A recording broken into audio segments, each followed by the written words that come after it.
সবাইকে হুঁশিয়ারি করে বলে দিতে চাই, আপনারা রাজনীতি করেন ঠিক আছে, কিন্তু বিপ্লবীদের রক্তের সাথে বেঈমানি করে রাজনীতিতে টিকতে পারবেন না।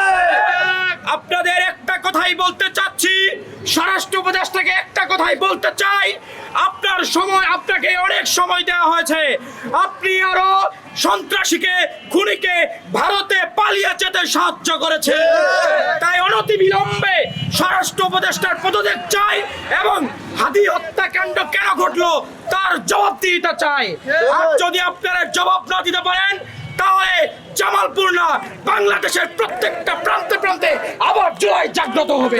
আমরা দেখতে পাচ্ছি এই ইন্টারিম গভর্নমেন্ট যাদের ত্যাগ এবং ঘাম রক্তের উপর দাঁড়িয়ে মসনদে বসেছে, তাদের নিরাপত্তা দিতে ব্যর্থ হচ্ছে।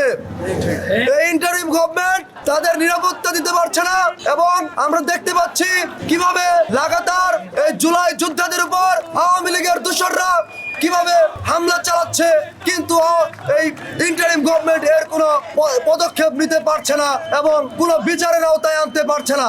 সানবিট সব দিবে সামাল। সানবিট ম্যাজিক প্রেস ডিশওয়াশিং এর মাথা ঘোরানো সলিউশন।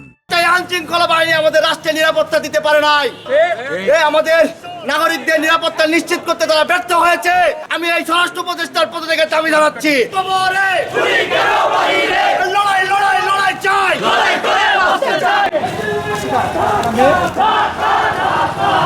লেগেছে রক্তে আগুন লেগেছে, লেগেছে রে লেগেছে রক্তে আগুন লেগেছে।